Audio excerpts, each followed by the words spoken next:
श्री गणेशाय नमः। अध्याय 30।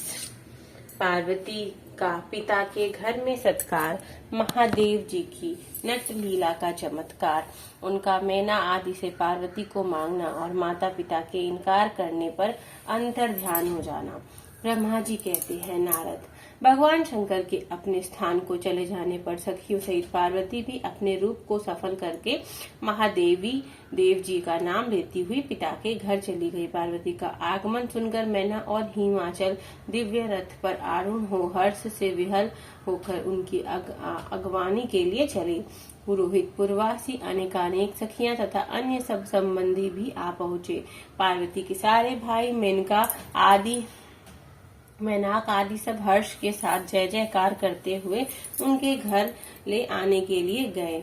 इसी बीच में पार्वती अपने नगर के निकट आ गई। नगर में प्रवेश करते समय शिवा देवी ने माता पिता को देखा तो अत्यंत प्रसन्न और हर्ष विहलचित होकर दौड़े चले आ रही थी। उन्हें देखकर हर्ष से भरी हुई काली ने सखियों सहित प्रणाम किया। माता पिता ने पूर्ण रूप से आशीर्वाद दे पुत्री को छाती से लगा लिया। ओ मेरी बच्ची, ऐसा कहकर प्रेम से विहल हो रोने लगे। तत्पश्चात अपने घर की दूसरी स्त्रियां तथा भाभियों ने भी बड़ी प्रसन्नता के साथ प्रेम पूर्वक उन्हें भुजाओं में भरकर भेंटा।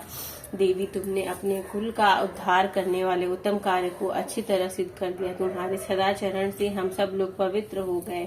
ऐसा कहकर सब लोग हर्ष के साथ पार्वती की भूरी भूरी प्रसन्नता करते हुए उन्हें प्रणाम करने लगे। लोगों ने चंदन और सुंदर फूलों से शिवा देवी का सानंदन पूजन किया। इस अवसर पर विमान पर बैठे हुए देवताओं ने पार्वती को नमस्कार करके उन पर फूलों की वर्षा करते हुए स्तुति की। नारद, उस समय तुम्हें भी एक सुंदर रथ पर बिठाकर ब्राह्मण आदि सब लोग नगर में ले गए। फिर ब्राह्मणों, सखियों तथा दूसरी स्त्रियों ने बड़े आदर के साथ शिवा का घर के भीतर प्रवेश कराया। स्त्रियों ने उनके ऊपर बहुत सी वस्तुएं निछावर की। ब्राह्मणों ने आशीर्वाद दिया। मुनीश्वर पिता हिमवान और माता मेनका को बड़ी प्रसन्नता हुई। उन्होंने अपने गृहस्थ आश्रम को सफल माना और अपने यह अनुभव किया कि कुपुत्र की अपेक्षा सुपुत्री ही श्रेष्ठ है। गिरिराज ने ब्राह्मणों और वंदी जनों को धन दिया और ब्राह्मणों से मंगल पाठ करवाया। मुने इस प्रकार पार्वती के साथ हर्ष भर माता पिता, भाई तथा भौजाइयां भी घर में आंगन में प्रसन्नता पूर्वक बैठी। तदंतर हिमवान प्रसन्नचित से सबका आदर सत्कार करके गंगा स्नान के लिए गए। इसी बीच में सुंदर लीला करने वाले भक्त वत्सल भगवान शंभु एक अच्छा नाचने वाला नट बनकर मेनका के पास गए। उन्होंने बाएं हाथ में सिंह और दाहिने हाथ में डमरू ले रखा था। पीठ पर कथरी रख छोड़ी थी। लाल वस्त्र पहनी हुई भगवान रुद्र नाच और गाना में अपनी निपुणता का परिचय दे रहे थे। सुंदर नट का रूप धारण किए हुए भगवान शिव ने मेनका के पास बैठी हुई स्त्रियों की टोली के समीप सुंदर नृत्य किया और अत्यंत मनोहर नाना प्रकार के गीत गाए। वहां उन्होंने सुंदर ध्वनि करने वाले श्रृंग और डमरू को भी बजाया तथा नाना प्रकार की बड़ी मनोहरणी लीला की। नटराज की उस लीला को देखने के लिए नगर के सभी स्त्री पुरुष एवं बालक और वृद्ध भी सहसा वहां आ पहुंचे। मुने उस सुमधुर गीत को सुनकर और उस मनोहर उत्तम नृत्य को देखकर वहां आए हुए सब लोग तत्काल मोहित हो गए। मैना भी मोही गई। उधर पार्वती ने अपने हृदय में भगवान शंकर को साक्षात दर्शन किया। वे त्रिशूल आदि चिन्ह धारण किए अत्यंत सुंदर दिखाई देते थे। उनका सारा अंग विभूति से विभूषित था। वे हड्डियों की माला से अलंकृत थे। उनका मुख सूर्य, चंद्र और एवं अग्नि रूप तीनों नेत्रों से उद्भासित था। उन्होंने नाग का यगो पवित्र धारण किया था। उनके उस सुरमय रूप को देखकर दुर्गा प्रेमावश से मूर्छित हो गई। वह गौरव पूर्ण विभूषित दीन बंधु, दया सिंधु और सर्वथा मनोहर महेश्वर पार्वती से कह रहे थे, वर मांगो। अपने हृदय में विराजमान महादेव जी को इस रूप में देखकर पार्वती ने उन्हें प्रणाम किया और मन ही वर मांगा कि आप मेरे पति हो जाइए। प्रीति युक्त हृदय से शिवा को वैसा कल्याणकारी वर देकर वे पुनः अंतर्ध्यान हो गए और वहां पूर्वव्रत भिक्षा मांगने वाले नट बनकर उत्तम नृत्य करने लगे। उस समय मैना सोने की थाल में रखे हुए बहुत से सुंदर रत्न ले उन्हें प्रसन्नता पूर्वक देने के लिए गई।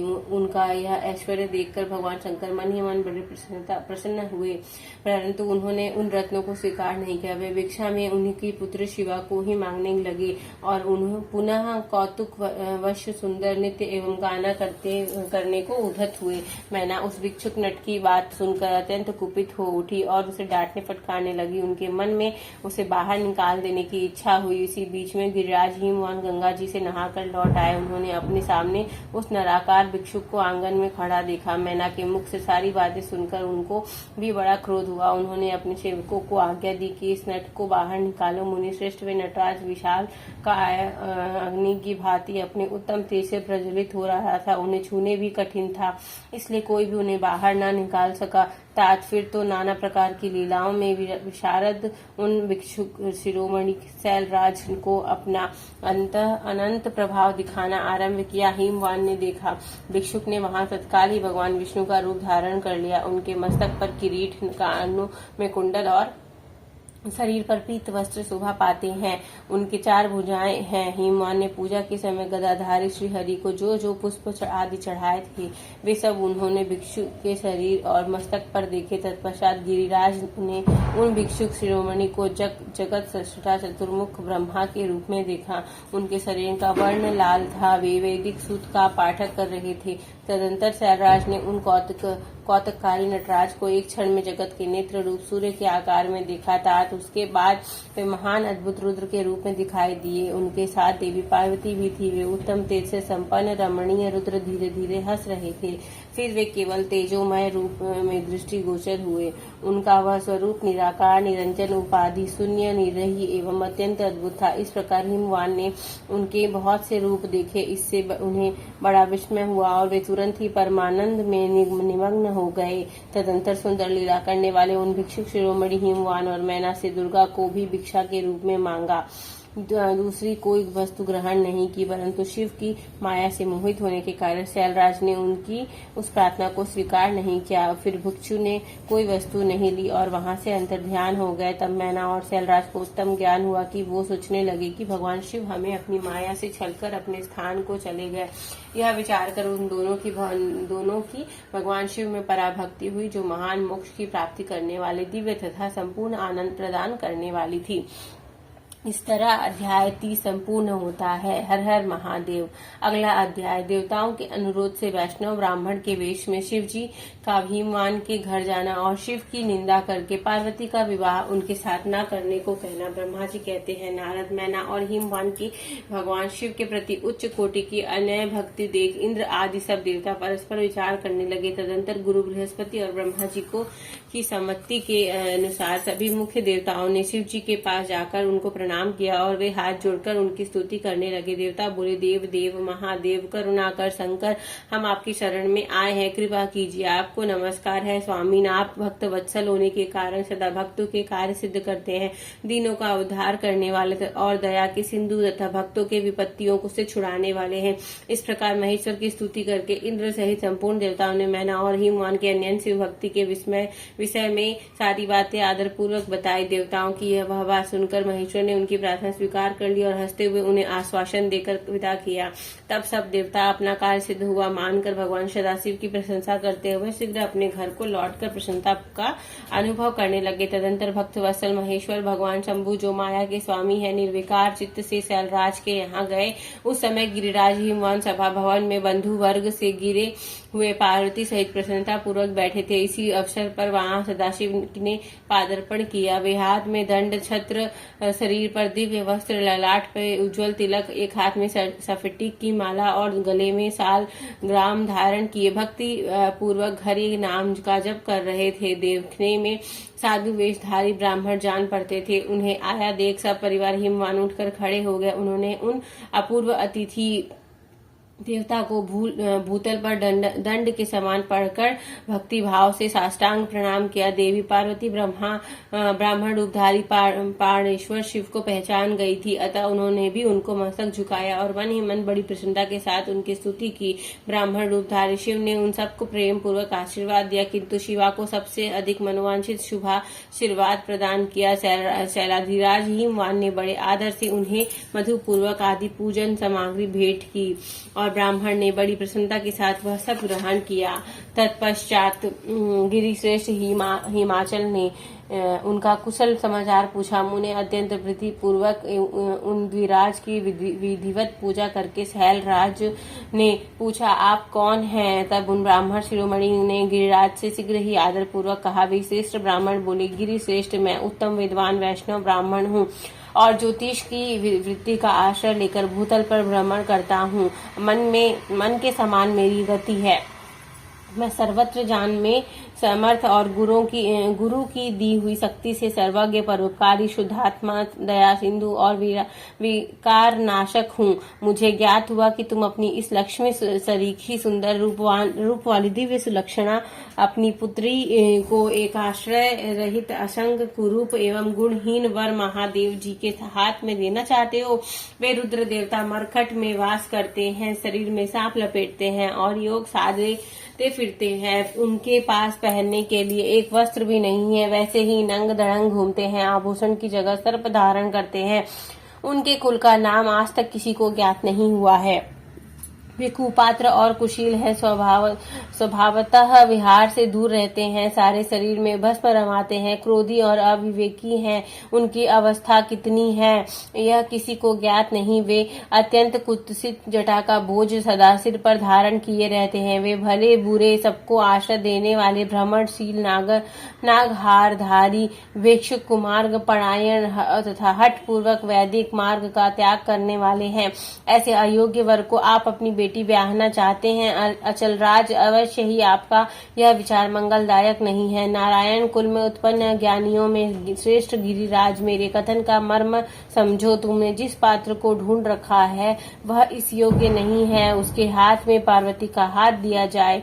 शैलराज, तुम ही देखो, उनके एक भी भाई बंधु नहीं है। तुम तो बड़े बड़े रत्नों की खान हो, किंतु उनके घर में भूजी भांग भी नहीं है। वे सर्वथा निर्धन है। गिरिराज, तुम शीघ्र ही अपने भाई बंधु से, मैना देवी से, सभी बेटों से तथा और पंडित से भी प्रयत्न पूर्वक पूछ लो, किंतु पार्वती से न पूछना, क्योंकि उन्हें शिव के गुण दोष की परख नहीं है। ब्रह्मा जी कहते हैं, नारद, ऐसा कहकर वे ब्राह्मण देवता जो नाना प्रकार की लीला करने वाले शांत स्वरूप शिव ही थे, शीघ्र खा पी करके आनंद पूर्वक वहां से अपने घर को चल दिए। इसी तरह अध्याय 11-31 संपूर्ण होता है। हर हर महादेव की जय।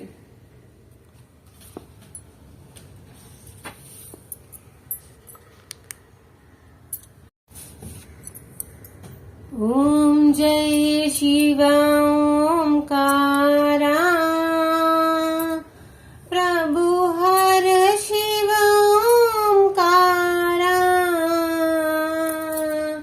ब्रह्मा विष्णु सदा शिव अर्धांगी धारा। ओम जय शिव ओंकारा, एकानन चतुरानन पंचानन राजे, हंसासन गरुणासन वृषवाहन साजे। ओम जय शिव ओंकारा, दो भुज चार चतुर भुज दस भुज अति सोहे, त्रिगुण रूप निरखता त्रिभुवन जन मोहे। ओम जय शिव ओंकारा, अक्षमाला बनमाला रुंडमाला धारी, चंदन मृग मद सोहे भोले ससीधारी। ओम जय शिव ओंकारा। श्वेतांबर पीतांबर बागंबर अंगे। सनकादिक गरुणादिक भूतादिक संगे।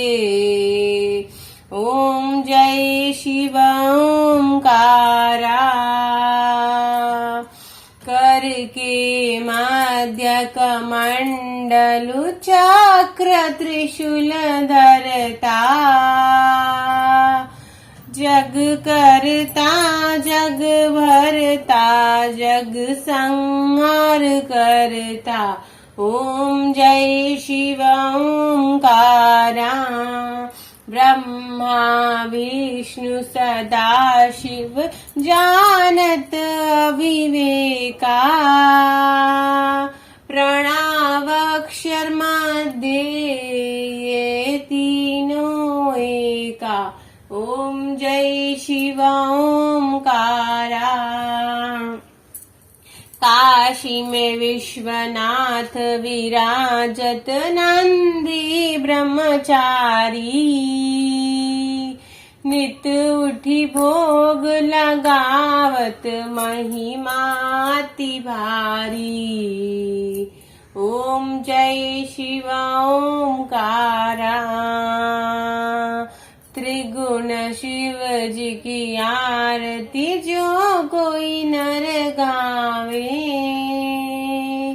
कहत शिवानंद स्वामी मन वांछित फल पावे।